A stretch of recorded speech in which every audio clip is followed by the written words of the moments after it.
Assalamualaikum warahmatullahi wabarakatuh. Innal hamdalillah nahmaduhu wa nasta'inuhu wa nastaghfiruh wa na'udzu billahi min shururi anfusina wa min sayyiati a'malina. May yahdihillahu fala mudilla lahu wa may yudlil fala hadiya lahu. Allahumma fassalli wa sallim wa barik ala Muhammad wa ala alihi wa ashabihi wa man tabi'ahum bi ihsanin ila yaumiddin. Hamba Allah yang dimuliakan oleh Allah, Jamaah Balai An-Nur, semoga kita semuanya selalu bahagia di dunia dan di akhirat. Kita lanjutkan pengajian kita. Pada malam ini masih kita membahas bab qada hawaijil muslimin, bab menunaikan hajat-hajat kaum muslimin, kitab Mukhtasar Riyadhus Shalihin Imam An-Nawawi ini. Kita lanjutkan. Wa 'an Ibni Umar radhiyallahu anhuma anna Rasulullah sallallahu alaihi wasallam qala al-muslimu akhul muslim la yadhlimuhu wa la yuslimuhu man kana fi hajati akhihi kana Allahu fi hajatihi wa man farraja an muslimin wa man farraja an muslimin kurbatan farrajallahu anhu biha kurbatan min kurabi yaumil qiyamah wa man satara musliman satarahullahu yaumal qiyamah. Muttafaqun alaih. Arti hadis ini, hamba Allah, dari Ibnu Umar, semoga Allah meridai keduanya, anna Rasulullah SAW qala, sesungguhnya Rasulullah SAW bersabda, al-muslimu akhul muslim, seorang muslim itu saudara muslim yang lain. Nah, ini sudah sering kita jelaskan, innamal mu'minuna ikhwatun fa aslihu baina akhawaykum. La yadlimuhu wa la yuslimu, tidak boleh mendalimi dan tidak boleh menelantarkannya atau menyerahkannya kepada orang jahat. Ya, itulah kira-kira. Ya. Jadi kita jelaskan sedikit, walaupun sudah pernah kita jelaskan mengenai talim ini, bahwa dalam sebuah hadis qudsi Allah berfirman, ya ibadi, wahai hambaku, inni haramtu dulman ala nafsi, sesungguhnya aku mengharamkan kedaliman bagi diriku. Nah, ini firman Allah, hadis qudsi, diriwayatkan oleh Imam Muslim dan lainnya. Apa itu hadis qudsi? Firman Allah tapi matannya, teksnya dari Nabi. Beda dengan ayat Quran, teksnya dari Allah. Ya, kalau hadis qudsi firman Allah, teksnya dari Nabi. Kalau ayat Quran, teksnya dari Allah,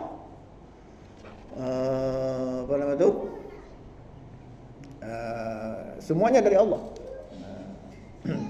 Firman Allah, teksnya dari Allah. Jadi Allah berfirman, jadi apa? Ya ibadi, inni haramtu dulman ala nafsi wa ja'altuhu bainakum muharraman fala tadhalamu. Ini firman Allah.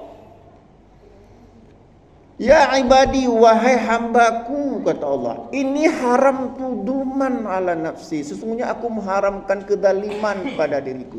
Maka para ulama banyak membahas ayat ini. Di antaranya enggak ada Allah berkeinginan kita memasukkan kita ke azabnya, enggak ada. Bahkan Allah berusaha agar kita tidak kena azabnya. Sehingga dalam satu hadisnya yang lain Allah berfirman, hadis qudsi juga ini, Inna rahmati taghlibu ghadabi. Sesungguhnya rahmatku, kasih sayangku itu mengalahkan murkaku. Allah murka enggak mencuri? Enggak. Berzina? Murka. Korupsi? Bertobat? Sayang. Ternyata seumur hidup kita berbuat dosa, melakukan hal-hal yang dimurkai Allah. Tapi begitu kita bertobat, bahkan pada saat terakhir bertobat, kapan saat terakhir bertobat? Sebelum nyawa sampai tenggorokan. Innallaha yaqbalu taubatal abdi ma lam yugharrir. Sesungguhnya Allah akan menerima taubat seorang hambanya sebelum nyawanya sampai di tenggorokan. Ini nyawanya di dada. Seluruh hidup kita melakukan hal-hal yang dimurkai oleh Allah. Berzina, menghibah, memfitnah. Tapi Masya Allah, sebelum nyawa sampai di tenggorokan, sadar dia, bertobat dia. Allah terima enggak? Terima. Kenapa? Inna rahmati taghlibu ghadabi. Sesungguhnya rahmatku mengalahkan murkaku. Lama khalaqallahu khalqa kataba fi kitabihi yaktubu ala nafsi. Inna rahmati taghlibu ghadabi. Sesungguhnya ketika Allah menciptakan makhluknya, Allah membuat ketentuan pada dirinya. Ya. Fi kitabihi alal ars. Pada kitabnya ketentuannya di ars. Apa ketentuannya?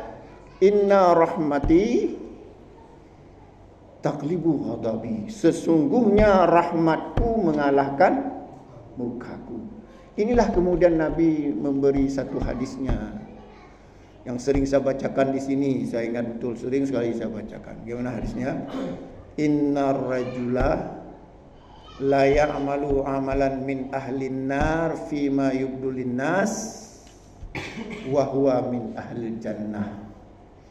Ada seorang laki-laki, dia beramal dengan amalan penduduk neraka sebagaimana dilihat oleh manusia. Ada enggak dia memfitnah orang lain?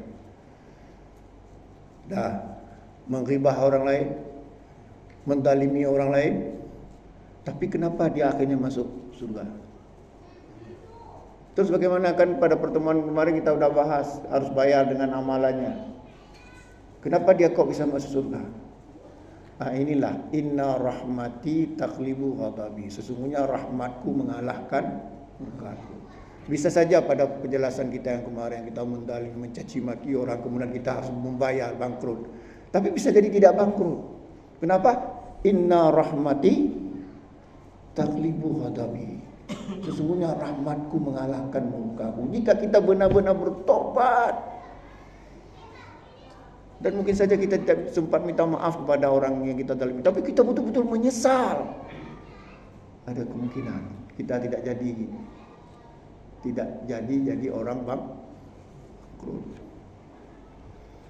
Nah ini. Jadi bahwa Allah telah menjelaskan bahwa haram bagi Allah zalim.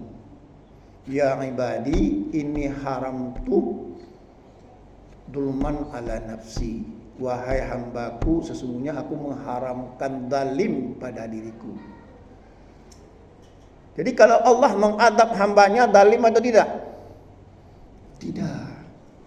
Karena memang hambaku itu memang cepat tidak. Padahal Allah masih membuka kesempatan bertobat sampai sebelum nyawa sampai turunkan. Orang ini memang enggak mau bertobat. Ya. Itu.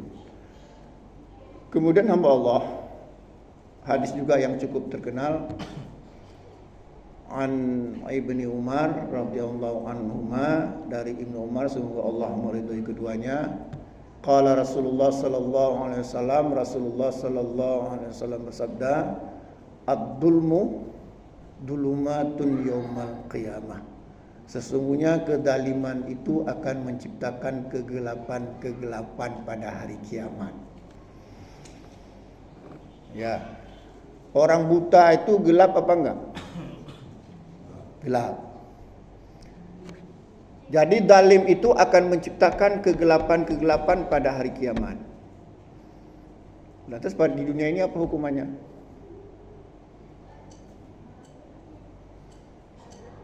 Apa hukumannya di dunia ini? Coba kita perhatikan ayat ini, relevan enggak? Tapi para ahli tafsir menghubungkannya. Surat Taha ayat 124. Gimana bunyinya? Ya. Wa man a'rada an dzikri fa inna lahu ma'isyatan danka wa nahsyuruhu yaumal qiyamati a'ma. Wa man a'rada an dzikri, barang siapa yang berpaling dari peringatanku. Nah, di antara peringatan Allah apa? Tidak boleh menzalimi. Wa man a'rada an dzikri, barang siapa yang berpaling dari peringatanku, fa inna lahu ma'isyatan danka, maka di dunia ini dia akan mendapati kehidupan yang sempit. Wa nahsyuruhu yaumal qiyamati a'ma, dan pada hari kiamat dikumpulkan dalam keadaan buta. Buta itu nampak enggak? Gelap enggak? Sama kayak zalim tadi kan? Ad-dulmu dulumatu yaumal qiyamah. Zalim itu akan menciptakan kegelapan-kegelapan pada hari kiamat. Nah, orang yang berpaling dari peringatan Allah maka juga akan gelap pada hari kiamat karena dikumpulkan dalam keadaan buta. Dan di dunia apa yang Allah katakan tadi? Allah memberikan kehidupan yang sempit. Maka sehingga ada ulama berpendapat hukuman orang zalim di dunia ini dia sempit hidupnya. Berkuasa tapi banyak musuh. Lebih bagus tidak punya kekuasaan tapi banyak teman. Berkuasa tapi banyak musuh. Sempit enggak? Kaya tapi enggak bisa makan apa-apa. Belangong, kuah belangong, kalang-kalang mentang. Bulekat. Dijah-dijah juga bang mentang. Kaya tapi tidak bisa makan apa-apa. Itu. Kalau kita zalim itu akan sempit hidup kita. Kaya tapi kayak apa? Banyak musuh. Sempit. Rumah lapang tapi seperti hidup dalam tempurung. Kenapa? Fikirannya sempit. Nah, itu hamba Allah. Kemudian juga zalim ini sebagaimana sudah kita jelaskan bahwa nanti di akhirat nanti ya ada di antara orang-orang zalim ini dia harus membayar dengan orang-orang yang dizaliminya dengan amal salehnya, dan ini sudah pernah kita jelaskan pada pertemuan-pertemuan yang terdahulu. Ya. Jadi begitu ya Allah. Sekarang kita lanjutkan. Wala yuslimuhu, dan tidak menelantarkannya. Ya. Jadi yuslimuhu ini memang seolah-olah asalnya katanya salam keselamatan. Tapi maknanya bukan itu. Maknanya adalah menelantarkannya. Jangan menelantarkan karena ada kata-kata la di sini. Jangan menelantarkan atau jangan menyerahkannya kepada musuh. Kemudian walaupun kata-kata salima atau salama atau apalah wazannya ya, ada hadis lain yang menggunakan kalimat yang hampir sama, kata yang hampir sama. Al-muslimu semuanya man salimal muslimuna min lisanihi wa yadihi. Ya. Lanjutan hadis ini wal muhajiru man hajara ma nahallahu anhu. Ya, ini hadis menarik ini. Apa artinya tuh? Al muslimu man salimal muslimuna min lisanihi wa yadihi. Orang muslim yang sebenarnya adalah Ya, orang yang selamat muslim lainnya dari lisannya dan tangannya. Dan seorang muhajirin adalah, apa kata Ibnu di sini? Wal muhajiru man hajara ma nahallahu anhu. Orang yang berhijrah dari larangan-larangan Allah. Ini bukan makna hijrah hakiki. Ya. Ini bukan makna yang sebenarnya. Kalau hijrah yang sebenarnya artinya apa? Berpindahnya Rasulullah dari Mekah ke Madinah. Ini makna hijrah yang sebenarnya. Kalau ini makna hijrah apa? Kiasan ya, atau katakanlah dalam makna yang lain. Jadi hijrah di sini juga makna hijrah apa? Wal muhajiru ma hajara wal muhajiru ya man hajara ma nahallahu anhu. Man hajara ma nahallahu anhu. Orang yang berhijrah dari apa-apa yang dilarang oleh Allah. Ya. Sekarang kita lanjutkan. Mangkana fi hajati akhihi, barang siapa yang membantu saudaranya, membantu hajat saudaranya, menolong hajat saudaranya, karena Allahu fi hajatihi, maka Allah akan menolong dirinya. Nah, ini kalau kita suka menolong orang lain, menolong hajat, memenuhi hajat saudara kita, nggak ada beras kita kasih beras, nggak ada apa, nggak ada uang untuk apa misalnya, kasih, kita pinjam uang kita kasih, maka Allah akan menolong kita. Dalam riwayat yang lain Allah berfirman, wallah fi auni abdi, fi aunil abdi, maka al abdu fi auni akhihi. Allah fi auni abdi, Allah akan menolong hambanya, maka al abdu fi auni akhihi, jika hambanya itu menolong saudaranya. Ya, jadi kalau kita suka menolong saudara kita, maka Allah akan menolong kita. Makanya ada ya, misalnya kita ingin kali ditolong oleh Allah apa? Gak ada uang nih untuk kontrak rumah. Kita ingin agar Allah memberikan jalan keluar kan, menolong kita, menggerakkan hati orang untuk membantu kita. Gimana caranya? Kita tolong orang lain. Tolong apa aja? Coba tes. Tolong aja orang lain apa saja. Insya Allah akan terjadi keajaiban, Allah akan menolong kita. Ya, Allah akan menolong kita. Wallahu fi aunil abdi, maka nal abdu fi auni akhihi. Allah akan menolong hambanya jika hambanya itu menolong saudaranya. Ada teman saya dulu, dia nggak ada uang untuk SPP kuliah, seleting sama saya. Dia bantu ngecat rumah orang. Ngomong-ngomong dengan pemilik rumah. Ngomong-ngomong gimana kuliah? Oh, saya kuliah di IAIN. Terus kenapa kerja seperti ini? Mau cari uang untuk bayar SPP. Masuk ke kamar dia dikasih ini bayar. Tolong kamu bayar aja nih uang dari bapak. Coba. Dia tolong saudaranya walaupun dikasih uang ya. Dia tolong saudaranya ngecat rumah. Tiba-tiba Allah menolong. Orang gak akan bantu kita jika kita bohong. Malah diusir kita dari rumah. Ada orang tinggal di rumah orang, ketika dia nyuci pakaian siapa? Pakaian yang punya rumah disisihkan, dia cuci cuman baju sendiri. Yakinlah nggak lama orang itu akan diusir dari rumah. Banyak kadang-kadang kita merantau, akhirnya menjadi seolah-olah seperti saudara. Kenapa? Karena kita suka menolong. Kita sapu rumahnya, kita bersihkan kebunnya, nggak perlu diminta. Maka Allah akan menolong kita. Ini hadisnya. Wallahu fi auni al-abdi, maka al-abdu fi auni akhihi. Allah akan menolong hambanya jika hambanya itu menolong saudaranya. Kalau kita suka menolong orang lain, Allah akan menolong kita. Tapi kalau kita malas menolong orang lain, enggak peduli, Ya, makanya yakinlah kita. Enggak ada orang membantu kita. Ya. Kemudian hadis yang lain hamba Allah, ya, ada hadis dari sahabat Abu Sa'id Al-Khudri, ya.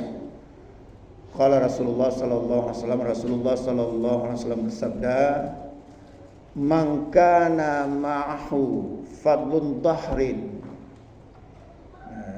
falya'ud biha ala ma dhahra lahu." Artinya, barang siapa yang mempunyai kelebihan punggung, apa maksud kelebihan punggung? Man kana ma'ahu fadlun dhahrin. Barang siapa yang mempunyai kelebihan punggung. Fadlul dhahrin itu kelebihan punggung, apa maksudnya? Suka menolong orang lain, suka membantu. Falya'ud biha ala ma la dhahra lahu. Maka tolonglah orang yang enggak mempunyai punggung, apa maksudnya? Ini urusannya punggung-punggung nih. Apa ini ya? Bukan punggung ini ya, punggung apa nih? Ya. Bukan punggung bahasa Aceh ya. Apa namanya tuh? Belakang ini, memikul. Pundak, pundak. Apa ya? Rung. Man kana ma'hu fadlul dhahrin falya'ud bihi ala ma la dhahra lahu. Barang siapa yang mempunyai kelebihan apa tadi? Rulung apa dulu? Burung. Alah, macet gua. Maka tolonglah orang yang lemah, yang enggak sanggup mengangkat gitulah. Mangkana lahu fadlun min zadin, barang siapa yang mempunyai kelebihan perbekalan, falya'ud bihi ala ma la zada lahu, maka tolonglah orang yang enggak mempunyai bekal. Ya, ini insyaallah Allah akan memberikan imbalannya apa? Allah akan memenuhi kebutuhan kita. Makanya kalau kita butuh sesuatu, mengharapkan pertolongan Allah, caranya bantu orang lain. Caranya kita bantu orang lain, Allah akan menolong kita.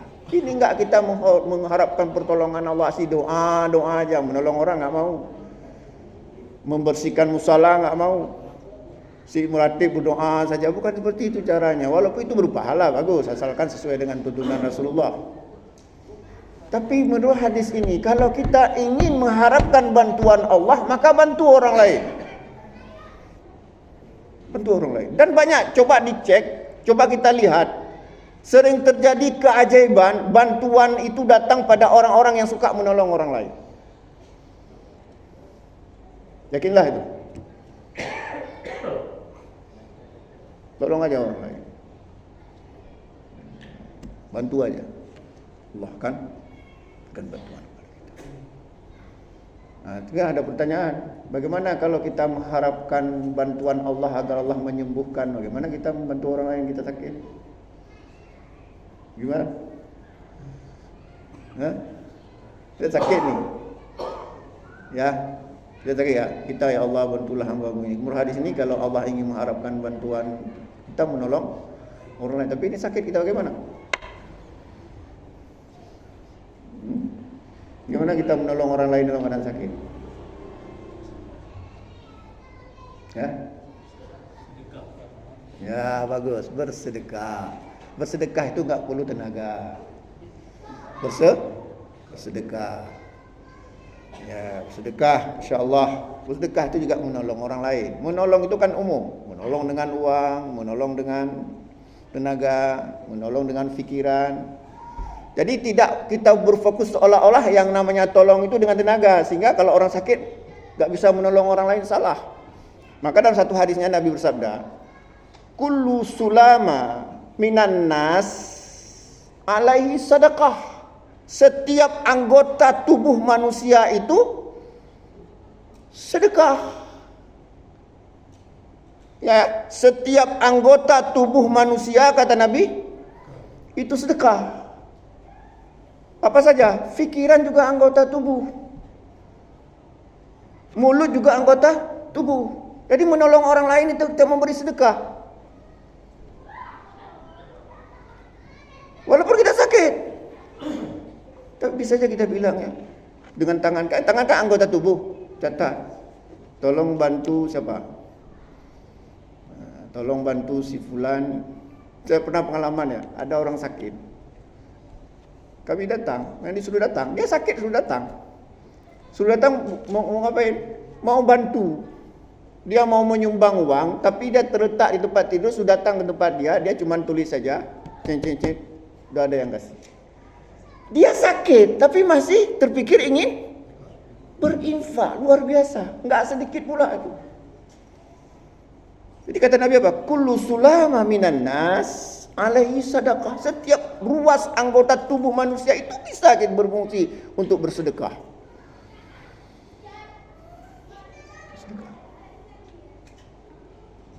Ta'dilu bainal isnaini sedekah. Adil di antara dua manusia itu juga sedekah. Kalimat thayyibah sedekah. Kalimat thayyibah juga tabassuka fi akhika sedekah. Senyum di hadapan saudaramu juga sedekah. Gimana senyum di hadapan saudaramu? Insyaallah. Ya. Jadi kalau kita ingin mengharapkan pertolongan, bersedekah saja. Kita mungkin sakit tergeletak, tapi kita punya uang banyak sampai miliaran. Main ini aja, nota-nota saja. Kalau orang sehat bersedekah itu wajar, tapi orang sakit bersedekah ini luar biasa. Bahkan bisa membuat dia cepat sembuh. Allah akan tolong dia.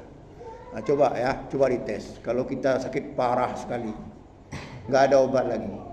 Coba bersedekah. Insya Allah saya yakin akan sembuh. Ada aja jalan nanti. Ya, kita sakit nih, suruh bersedekah. Insya Allah. Kalau nggak sembuh juga kenapa? Kejar-kejar saya mana? Ada betul saya mana? Nggak, ini hadis. Ini coba tes. Dalam riwayat yang lain Rasulullah SAW bersabda. Hadis ini dari Jabir bin Abdullah. Qala Rasulullah SAW bersabda, ya. Man istata'a minkum ayan fa'a akhaka falyaf'al. Barang siapa di antara kalian yang mampu membantu saudaramu, maka bantulah. Banyak hadis-hadis tentang membantu orang lain. Dan imbalannya apa? Allah akan membantu kita asal ikhlas. Tapi jangan ada niat ini. Saya bantu dia dengan harapan suatu saat dia itu enggak ada itu. Maka datang azab Allah datang kepada kita. Kenapa? Karena tidak ikhlas. Kalau bantu aja, jangan harapkan dia membalas. Nah, misalnya kita bantu uang ya. Kita lihat ada orang miskin kali dia, rumahnya bocor, kita beri bantuan berapa misalnya. Atau kita kasih modal usaha berapa? Kita kasih uang 50 juta. 50 juta. Sehingga dia dengan 50 juta itu modal usaha, akhirnya maju dia. Kaya dia. Jumpa sama kita lantas dia sombong. Gimana kira-kira reaksi kita? Apa kita bilang? Ya, dulu dia miskin, marah-marah. Karena kita sayang sama dia, kamu usaha daganglah. Ini uang 50 juta. Rupanya betul-betul dia, gigih dia. Kayaknya cincin selama 2 atau 3 tahun, modalnya sampai 1 miliar. Kaya dia, jumpa kita open pun enggak dia lagi. Apa kita bilang? Nyankah menyohanaku bantukah mati kah? Itu sudah hilang pahala kita. Bisa hilang sebagian, bisa hilang semuanya. Apa dalilnya? Siapa tahu? Ya ayyuhalladzina amanu la tubtilu shadaqatikum bil manni wal adha.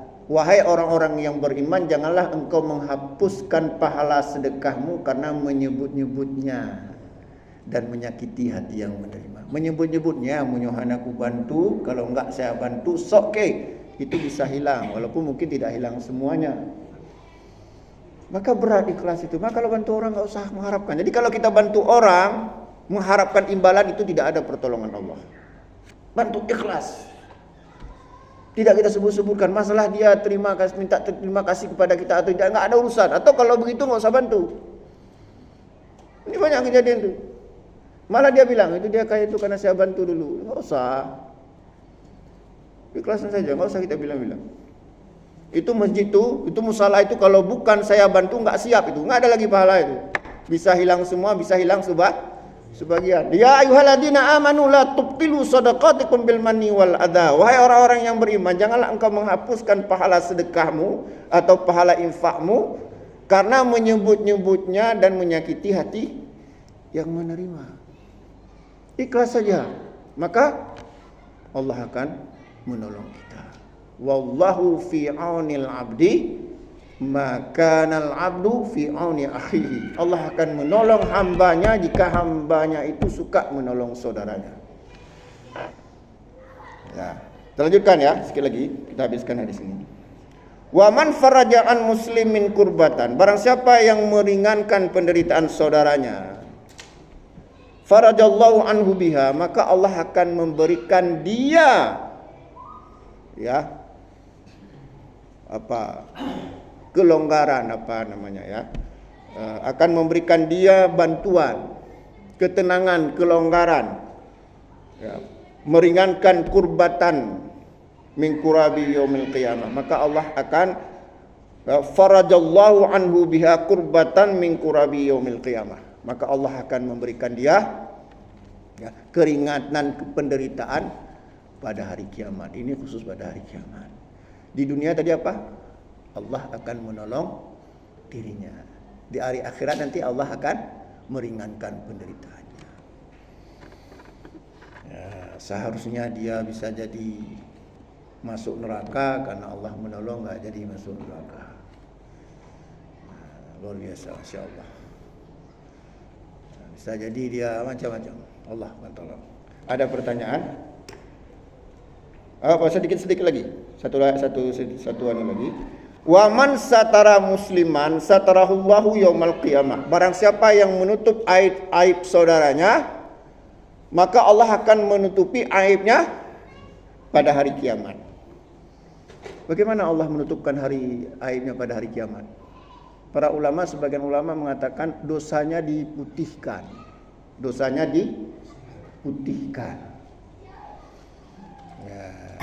diputihkan dan tidak ada orang tahu dia orang jahat. Yang orang tahu ahlul jannah mengatakan dia orang baik. Tetapi ingat ya, pada prinsipnya kan Allah itu menutup aib saudaranya baik di dunia maupun di akhirat. Ada satu hadis begini bunyinya. Kata Rasulullah, hadis ini diriwayatkan oleh Imam Bukhari, Imam Muslim dan lainnya. Ya, kullu ummati mu'afan. Seluruh umatku dimaafkan oleh Allah. Ilal mujahirina, kecuali orang yang ijhar. Apa itu ijhar? Rasulullah mengatakan, wa inna minal mujaharati, orang yang ijhar itu adalah ayya'malar rajulu bil laili amalan, ya, di mana seorang laki-laki melakukan perbuatan buruk di malam hari. Tsumma yusbihu, kemudian pada pagi harinya satarallahu, ya, padahal Allah satarallahu alaihi, padahal Allah telah satarallahu lahu, padahal Allah telah menutupinya. Fayaqulu, dia sendiri bilang, amiltu albahirata kadza wa kadza, aku semalam melakukan ini ya. Waqad bata yasturullaha rabbuhu wa yusbiru wa yakshifu sitrahillahu anhu. Apa maksudnya ini? Jadi mujahirin itu adalah seorang laki-laki, kata Rasulullah, dia melakukan perbuatan buruk di malam hari, berbuat dosa di malam hari, dan Allah telah menutupi aibnya. Tapi anehnya pada pagi hari dia sendiri yang ngomong sama kawan, aku semalam buat begini. Atau dengan kata lain kalau bahasa ini, bekam ku baca cewek ke. Semalam saya ini, dia sendiri yang bongkar. Ini disebut apa? Mujahirina. Ini enggak dimaafkan oleh Allah, Allah orang seperti ini. Di antara para ulama menjelaskan di antara ciri-ciri yang mujahirun ini adalah mujahirun itu apa? Ijhar apa artinya? Jahar apa artinya? Lawan sir kan? Adalah orang yang bangga dengan dosanya. Ini enggak diampunkan oleh Allah. Orang yang bangga dengan dosanya. Ini dulu ketika saya jadi kepala dinas, ini mobilnya nih. Ini itu dapat proyek dulu.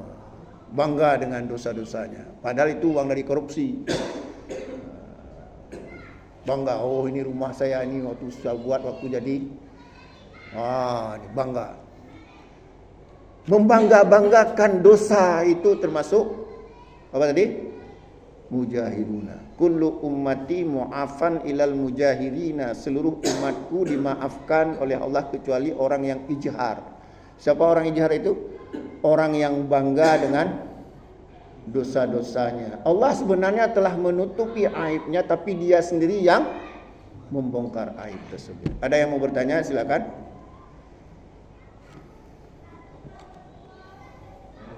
Oh ya, silakan.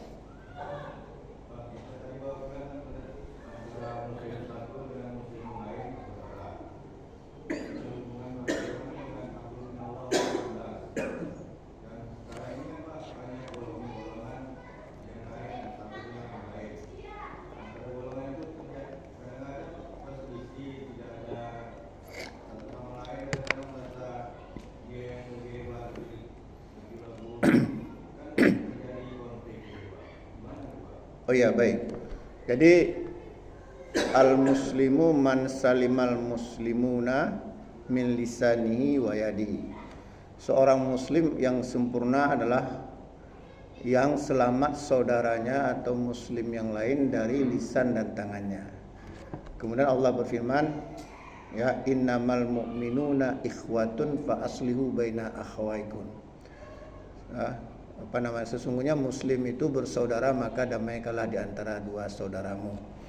Artinya kalau ada konflik di antara orang-orang Islam, tugas kita bukan memanas-manasin, bukan mengompor-ngomporin, tapi tugas kita apa? Mengislahkan, mendamaikanlah. Itu secara umum. Ini dalil secara umum. Tapi secara khusus Rasulullah sallallahu alaihi wasallam bersabda, "Osaqul mural iman." Tali iman yang paling kokoh adalah al-muwalatu fillah wal mu'adatu fillah wal hubbu fillah wal bughdu fillah. Tali iman yang paling kokoh adalah berteman karena Allah, bermusuhan karena Allah. Mencintai karena Allah, membenci karena Allah. Tadi kita disuruh bersaudara. Sekarang pertanyaannya, orang pergi ke dukun dibenci enggak oleh Allah? Kita juga benci. Orang berzina dibenci oleh Allah, kita juga benci. Tapi begitu dia tobat, sayang enggak Allah? Kita juga kembali sayang. Tetap harus ada seperti ini. Kalau enggak nanti kita dengan ahlu bid'ah pun, dengan orang musyrik pun akhirnya bersaudara. Enggak boleh bilang-bilang itu musyrik, enggak boleh bilang-bilang itu bid'ah. Kenapa? Bisa merusak persaudaraan. Apa begitu? Enggak boleh bilang-bilang bid'ah. Kenapa? Merusak hati, perpecah. Enggak boleh bilang-bilang syirik. Ada satu jamaah ya, aneh jamaah itu, di situ enggak boleh bicara khilafiyah, enggak boleh bicara hal-hal yang bisa merusak persatuan. Jadi bagaimana menemukan kebenaran? Walaupun pada prinsipnya tadi apa? Innamal mu'minuna ikhwatun, orang mukmin itu bersaudara. Tapi juga ada aturan khusus bahwa menyayangi, mencintai, berteman, bermusuhan karena Allah, tidak permanen sifatnya. Nah, itu dia.